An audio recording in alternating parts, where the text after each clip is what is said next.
우리 성경은 우리에게 우리 수많은 하나님의 모습을 보여줍니다. 저의 신앙의 여정에 또 목회 여정에 제가 꼭 붙들고 있는 하나님의 여러 모습이 있는데요. 그 중에 하나가 예술가로서의 하나님입니다. 혹시 여러분 하나님은 예술가이다, 하나님은 아티스트이다라는 우리 말을 들어본 적이 있으십니까? 예술가는 어떤 사람입니까? 아티스트는 어떤 사람입니까? 우리 이 땅에 존재하는 것을 통해서 이 땅에 존재하지 않는 것을 만들어내는 사람을 의미합니다. 공장에서 만들어내는 물건은 모두 동일해서 제품이라고 합니다. 그러나 이 세상에 하나밖에 없는 것은 작품이라고 하죠. 그렇게 예술가들은 그 사람들이 가지고 있는 창의력을 사용해서 이 세상에 존재하지 않는 것을 만들어내는 사람을 우리는 예술가, 아티스트라고 그렇게 우리는 부릅니다. 그 관점에서 본다면 하나님의 창조를 우리는 하나님의 작품으로 그렇게 이해를 할 수 있을 것 같습니다.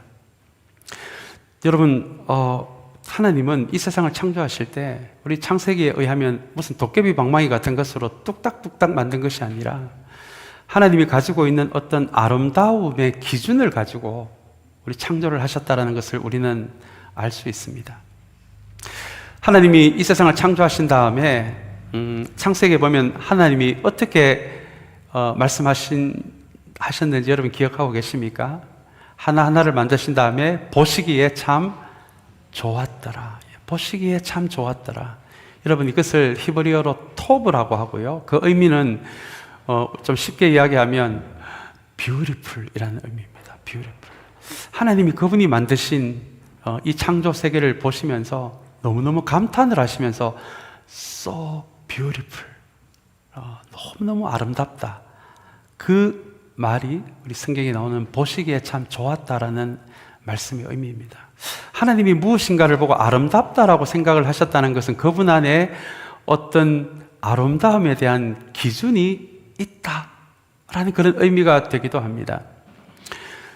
여러분, 이 세상이 창조되기 전에 이 세상은 어두움과 혼돈과 공허했다라고 그렇게 공간이 그런 상태였다라고 성경은 이야기합니다. 그러나 그 공허하고 어둡고 혼돈한 그 공간을 하나님은 창조 과정을 통해서 어두움을 빛으로, 그리고 공허를 조화로, 그리고 혼돈을 질서의 공간으로 만들어 내십니다. 여러분, 그것이 하나님의 창조라는 것을 우리가 기억한다면 아마 하나님이 가지고 계신 이 아름다움에 대한 기준은 빛일 것 같아요. 조화일 것 같습니다. 그리고 질서일 것 같습니다. 여러분, 이것이 창세기가 이야기하는 우리 존재하지 않는 것을 만들어내는 아티스트로서의 하나님에 대한 이야기입니다.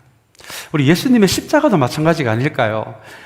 여러분, 우리는 십자가를 구원과 은혜와 사랑의 상징으로 알고 있지만, 정의의 상징으로 알고 있지만, 실제 십자가는 로마 사람들의 사형틀이었습니다. 저는 이 십자가도 하나님의 작품이라고 고백을 합니다. 왜냐하면 예수님 이전에는 이 십자가의 구원, 은혜 이런 개념이 없었거든요. 그런데 예수님을 통해서 이 십자가의 의미를 이전에는 존재하지 않는 새로운 상징으로 만들어버립니다. 여러분, 주님이 없었더라면, 그리고 지금 시대에도 십자가 모형의 목걸이를 목에 메고 다니신다면 여러분, 그 십자가는 사람 죽이는 사형틀이거든요. 그래서 이전에는 존재하지 않았던 그 사람을 죽이는 사형틀을 구원과 은혜와 사랑과 정의의 그 상징하는 것으로, 그렇게 이전에 존재하지 않았던 새로운 것을 만들어내는 그 십자가도 저는 이 아트의 관점에서 본다면, 예술의 관점에서 본다면 하나님의 작품이다. 우리는 이렇게 고백할 수 있을 것 같습니다. 여러분, 창의력이라면 또 둘째가라면 서러울 정도이신 분이 바로 우리 성령님이십니다. 성령님이 교회를 만드시기 이전에는 짐승을 잡아서 예배를 드렸던 성전의 시대였습니다.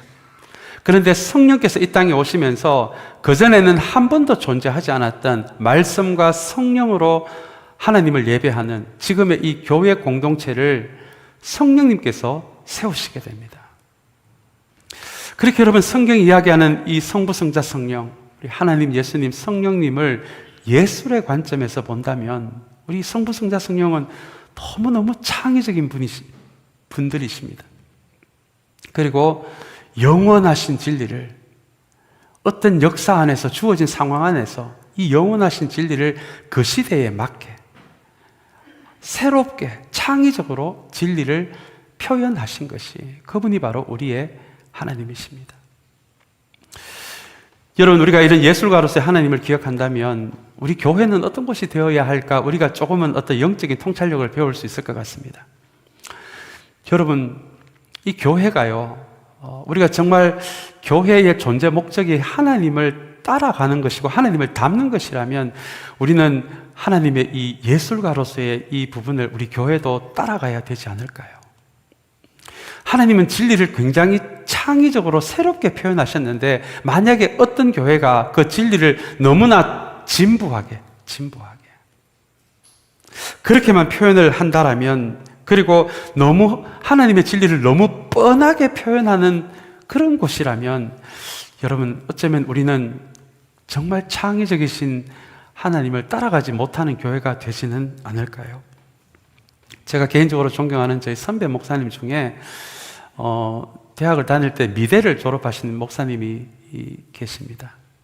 그분은 동부에서 목회를 하는데 제가 어느 날 그분과 통화를 하면서 그 지역에 있는 홈리스 봉사를 이런 방식으로 했다라는 이야기를 듣는데 제가 얼마나 은혜가 되는지 몰라요. 대개는 우리 홈리스를 봉사를 나갈 때 음식을 주로 준비하지 않습니까? 여러분, 그분들에게 따뜻한 음식 대접하는 거, 그거 얼마나 아름답고 소중한 교회의 모습입니까? 그런데 그분은 미술을 전공한 사람답게, 아티스트답게 거기서 한 걸음 더 나아가서 이분은 이렇게 생각을 합니다. 홈리스들도 감정을 가지고 있지 않을까? 그리고 그 사람들이 감정이 있다면 먹는 것만 필요한 것이 아니라 그 사람의 감정도 표현하고 싶지 않을까?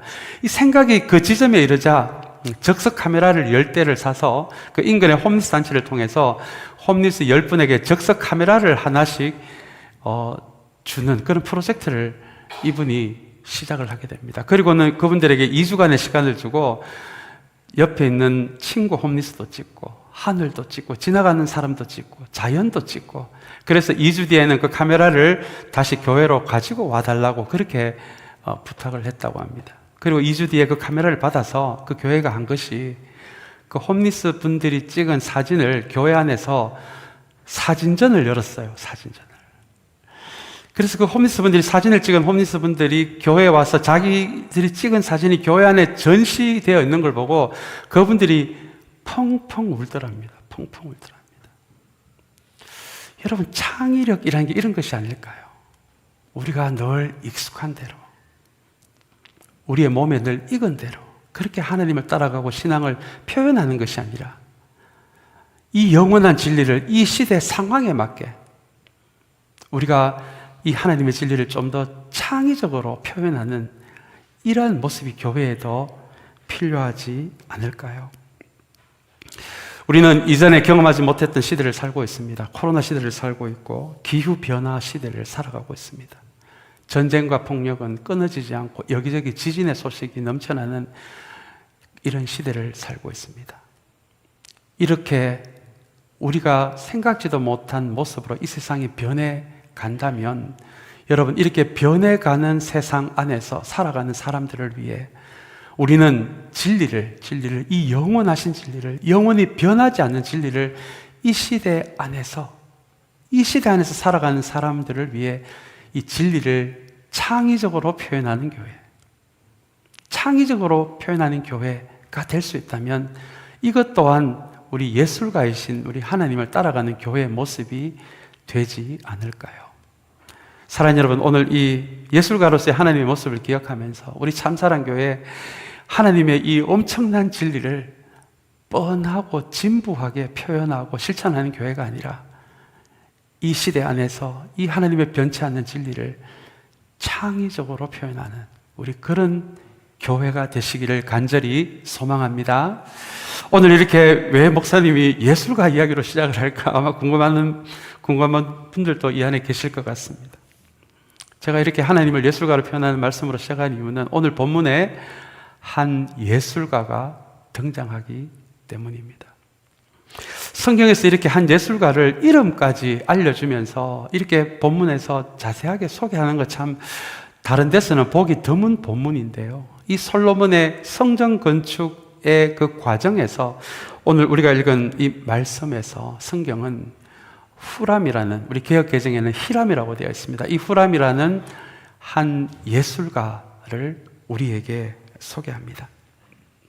오늘 13절, 14절을 보시면 도대체 이 사람이 어떤 사람인지에 대한 간단한 설명이 나오는데요. 우리 한번 말씀을 우리 함께 보면 좋겠습니다. 우리 14절의 말씀에 보면 이 사람을 납달리 지파에 속한 과부의 아들이다, 이렇게 소개를 합니다. 납달리 지파는 유대인, 우리 이스라엘의 12지파 중에 한 사람이죠. 그렇다면 이 후람은 유대인이구나. 비록 두로라는 외국 지역에서 살아가지만 이 사람은 유대인 엄마를 둔 유대인의 피가 흐르는 사람이구나라는 것을 우리가 좀 볼 수가 있고요. 그런데 여러분, 우리 14절을 보시면 그는 납달리 지파에 속한 누구라고 이야기합니까? 과부의 아들이다 이야기합니다. 여러분, 일전에도 한번 설명드렸지만 성경시대의 과부는 지금 시대의 과부와는 달랐습니다. 지금 시대에는 과부가 경제활동을 할 수 있었지만 그 시대에는 과부는 경제활동을 할 수가 없었습니다. 그래서 성경에 고아와 과부를 돌아보라고 하는 이야기가 많이 나오는 이유는 고아와 과부는 주변에서 도와주지 않으면 살아갈 수 없는 사람들이었기 때문입니다. 그런데 여러분, 오늘 본문에 등장하는 이 예술가인 이 후람이 어머니가 이 과부였다 라고 그렇게 이야기를 하고 있고요. 또 여러분 14절에 보시면은 아버지는 어디 사람이라고요? 두로 사람입니다. 그렇다면 이 후람이 호녀라였다라는 것을 우리는 추측할 수가 있습니다. 그리고 그 아버지는 노새 대장장이었어요. 구리를 만드는 대장장이었습니다. 그래서 이 후람도 아버지를 따라 노새 대장장이가 되었는데, 오늘 본문을 읽어보시면 우리 성전 안에, 우리 7장 전체를 보면 성전 안팎으로 모든 장식하는, 요즘으로 치면 한 건물의 디자인 디렉터, 그 역할을 맡은 사람이 바로 후람이다 라는 것을 본다면, 후람은 단순히 구리를 만드는 대장장이를 넘어서서 그것으로 예술 활동까지, 작품까지 만들어내었던 사람이 바로 이 후람이었구나 라는 것을 우리는 추측해 볼 수 있습니다. 그런데 여러분, 여기서 아주 의미 있는 지점이 있습니다. 후람은 앞에서 말씀드린 대로 호녀라였어요. 그리고 어머니는 지금 현재 과부가 된 상태입니다. 그렇다면 그 시대 관점에서는 굉장히 멸시받고 천대받고 그렇게 사람들에게 대접을 받지 못했던 신분이 바로 이 후람의 신분이었다는 것입니다. 유대인들, 그 단일 민족이라는 프라이드가 우리 한국 사람보다 더 강한 민족이거든요. 그런데 어머니는 유대인이지만 아버지가 두로 사람인 이 혼혈이 되었다, 유대인들이 경멸한 그런 위치에 있는 사람이었습니다. 게다가 주변에서 도와주지 않으면 살아갈 수 없는 이 어머니는 과부였다는 것이 오늘 본문에 등장하는, 소개하는 후람이라는 이 대장장이면서 예술가의 배경의 말씀입니다. 그런데 여러분, 놀라운 것은 솔로몬 왕이요, 이스라엘 역사 가운데서 처음으로 지금 성전을 짓고 있는데 그 성전 안팎에 있는 이 장식하는, 이 디자인하는 그 후람이 조형 예술가였거든요. 공예품을 만드는 예술가였거든요. 그런데 정말 주변에 신분도 괜찮고 단일 민족이고 잘 갖춘 그런 사람들이 그 시대에도 있었을 텐데, 솔로몬 왕은 이 혼혈이면서 어머니가 과부인 이 후람을, 이 사람의 이 예술성을 인정을 해서 이 사람이면 이 성전에 있는 모든 장식을 아름답게 할 수 있다는 그 생각으로 후람을 데리고 와서, 사회적으로 천대받는 사람을 데리고 와서 성전 건축의 안팎의 디자인을 담당하는 꼭 필요한 그 일을 이 천대받는 후람에게 맡겼다라는 것이 오늘 본문의 첫 번째 우리가 생각해야 하는 지점입니다. 여러분, 이 부분에서 잔잔한 감동이 조금 이렇게 다가오지 않습니까? 저는 이 부분을 읽으면서 다시 한번, 교회는 바로 이런 곳이구나. 후람같이 천대받고 멸시받는 사람도 이 교회 안에서는 자신의 재능과 은사를 쏟아부을 수 있는, 기쁨으로 하나님을 섬길 수 있는 바로 그곳이, 그 후람 같은 사람이 환영받고 대접받는 그곳이 교회가 되어야 되지 않겠나, 그런 묵상을 하게 되었습니다. 우리 마가복음 2장에 보시면 그 중풍병자인 친구를 침대째 들고 끙끙거리며 땀을 뻘뻘 흘리며 주님께로 데리고 가는 그 이야기가 등장합니다. 여러분, 성경에 수많은 아름다운 그림이 나오는데요, 제가 개인적으로 정말 아름답게 생각하는 그림입니다. 여러분, 혹시 친구 중에 중풍병자가 있는 분들이 혹시 계십니까? 참 애매합니다. 어디 놀러 가기에도 애매하고요. 이 친구를 데리고 가야 되나 말아야 하나.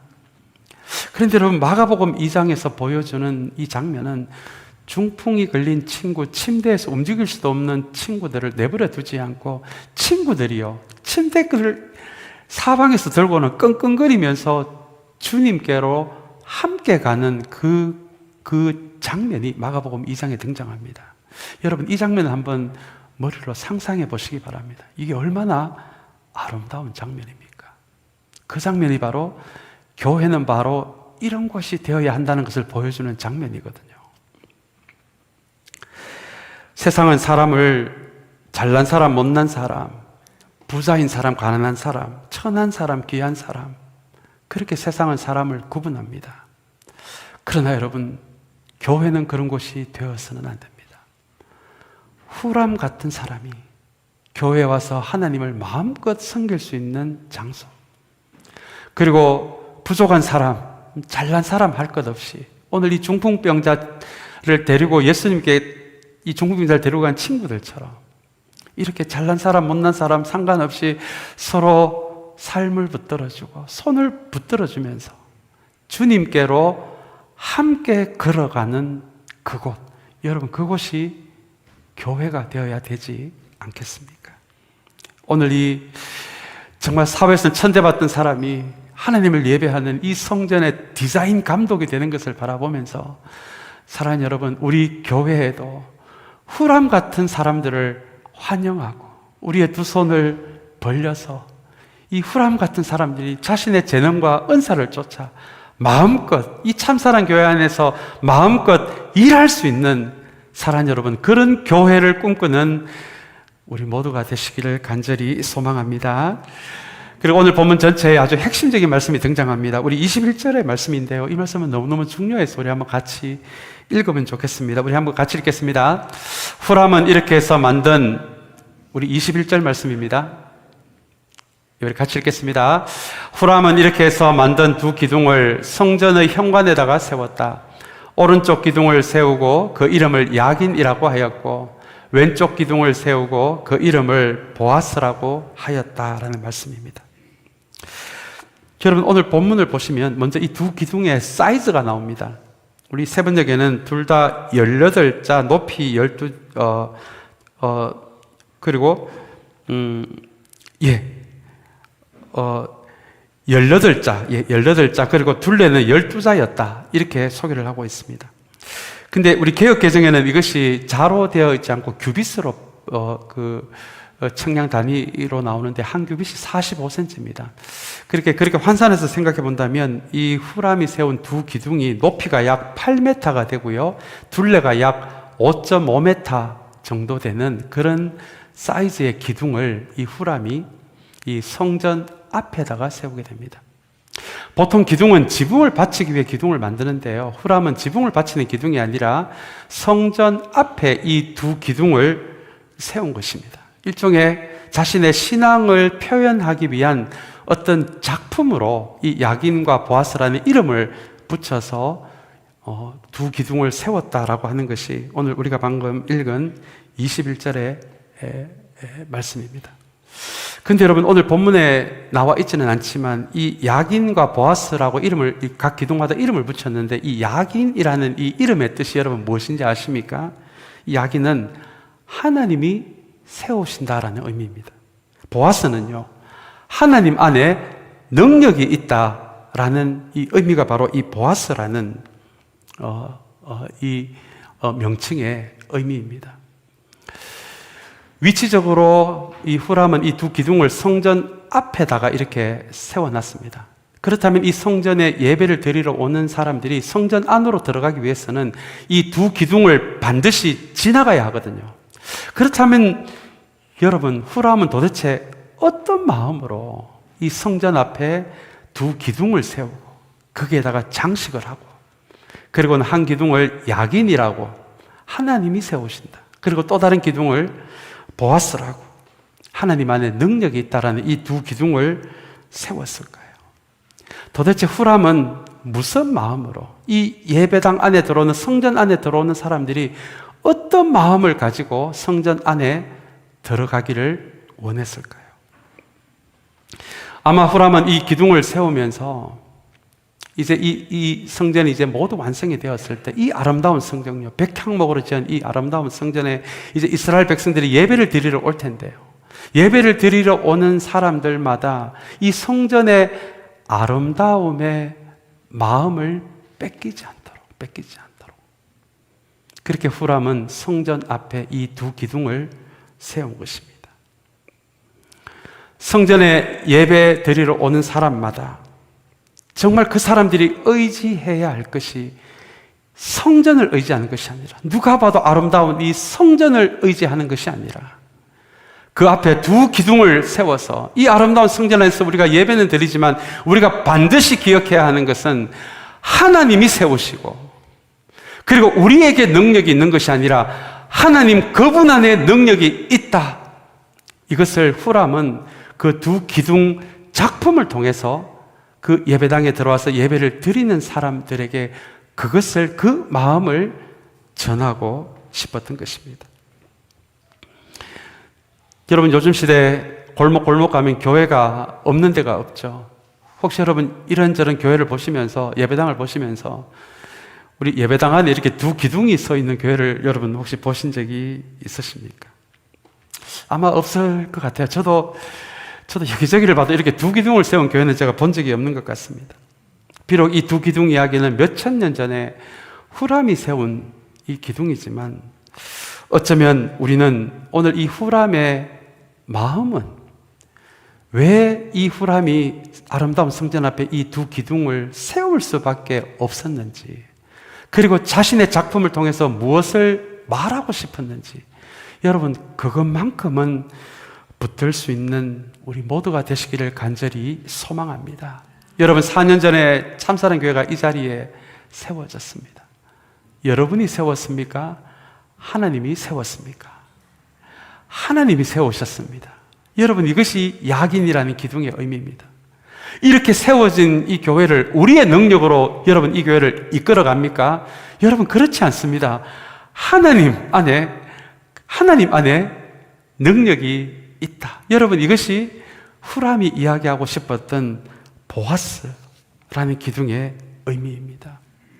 바울 사도는 이것을 너무 잘 알았어요. 하나님이 세우시고 하나님이 일하시고 하나님 안에 능력이 있다는 것을 바울 사도는 너무나 잘 알고 있었습니다. 그래서 에베소서 3장에 보시면 일전에 우리가 한번 나눈 말씀대로 바울이 이런 고백을 하죠. 하나님은 우리의 기도와 생각까지도 넘어서서 교회 공동체 안에서도 일하고 계시다라고 이렇게 고백을 합니다. 우리의 인생 안에서만 일하시는 하나님이 아니라, 바울은 우리의 교회 공동체 안에도 하나님은 일하고 계신다. 그분이 세우시고 그분 안에 능력이 있다. 이것을 바울은 경험을 했던 것이죠. 그런데 여러분, 여기서 한 걸음 더 나아가서 바울은 하나님의 선교 이야기를 합니다. 여러분, 선교하면서 바울이 얼마나 고생을 했습니까? 그러나 서신서를 보시면 어디에도 단 한 번도 나의 선교라고, 나 바울의 선교라고 말한 적이 없어요. 하나님의 선교라고 고백을 합니다. 여러분, 이게 무슨 의미입니까? 하나님이 우리의 인생에도 일하시고 교회 안에도 일하시고 이 세상 속에서도 하나님을 모르는 사람들이 하나님께로 그 인생의 방향을 돌리도록, 그렇게 이 세상 가운데서도 선교하시는 하나님으로 그렇게 바울은 고백을 합니다. 그래서 바울이 어떤 선교지를 갈 때마다 깜짝깜짝 놀라잖아요. 나를 앞서서 하나님이 미리 이 선교 지역에서 일하고 계셨다는 것을 도처에서 바울은 여러분 고백을 하고 있지 않습니까? 그래서 이 바울이 경험한 하나님, 오늘 이 후람이 세운 이 예술 작품인 두 기둥이 의미하는 것처럼 이 바울 사도도 자신의 모든 성경 경험을 통해서 전부를 다 통틀어서 고백하는 게 바로 이 내용입니다. 하나님이 하셨다. 하나님이 일하셨다. 나에게 능력이 있는 것이 아니라 하나님 안에 능력이 있다. 여러분, 이것이 바울 사도가 경험한 꼭 붙들고 있는 하나님에 대한 경험입니다. 우리는 가끔 우리가 선교하고 하나님이 우리를 도우신다라고 여러분 생각하지 않습니까? 착각입니다. 하나님의 선교입니다. 우리의 선교가 아닙니다. 이 세상 가운데서 일하고 계시는 이 하나님의 선교에 동참하는 것이 여러분 우리의 선교입니다. 여러분, 이게 바뀌면 안 돼요. 우리가 선교하고 하나님이 도우시는 거 아니에요. 하나님이 세우시고 하나님이 벌써 일하고 계십니다. 우리는 그 하나님께 동력하는 거예요. 그 선교에, 하나님의 선교의 한 부분이 되는 것입니다. 여러분, 이것이 하나님이 세우신다. 하나님이 일하신다. 그분 안에 능력이 있다라는 이 두 기둥의 의미입니다. 여러분, 후람이 원했던 것이 바로 이것이었습니다. 성전에 예배를 드리러 오는 사람이 성전의 아름다움에 마음을 뺏기는 것이 아니라 그 마음이 하나님께 뺏기기를 원했던 것입니다. 얼마나 아름다운 성전입니까? 얼마나 감탄을 자아내게 하는 그런 웅장한 성전이 아닙니까? 그러나 그 성전의 마음을 뺏기는 것이 아니라 진짜 우리의 마음의 중심이 있어야 할 곳은 하나님이 세우신다. 하나님이 일하신다. 그분 안에 능력이 있다. 이스라엘 백성들이 그 마음을 잃어버리지 않도록 후람은 야긴과 보아스라는 이 두 기둥을 세운 것입니다. 우리는 가끔 착각을 합니다. 하나님이 돈이 없어서 우리의 헌금이 필요하고 하나님이 능력이 없어서 우리의 능력이 필요한 것처럼, 그래서 우리의 능력이 필요하면 없으면 이 교회 큰일 날 것처럼 그렇게 우리가 이야기를 하기도 합니다. 여러분, 정말 잘못된 생각입니다. 하나님은 돈이 없어서 돈이 있는 사람을 찾고 능력이 없어서 능력이 있는 사람을 찾으시는 게 아니라 그분 안에 있는 능력이 흘러나갈 통로를 찾고 계십니다. 사랑하는 여러분, 우리 교회를 위해서 기도할 때마다 우리 교회가 여러분 능력 있는 교회가 되기를 기도하지 마시고요. 하나님의 능력이 이 세상으로 흘러나갈 수 있는 통로가 될 수 있는 교회가 되게 하여 주시옵소서. 여러분, 이것이 정말 우리 교회를 위한 기도입니다. 우리가 이 기도를 잊지 않는다면 여러분, 하나님이 세우십니다. 우리의 능력이 아니라 하나님의 능력으로 그 일을 하나님이 하실 것입니다. 우리는 그 하나님 일의 한 부분이 될 뿐입니다. 동력이 될 뿐입니다.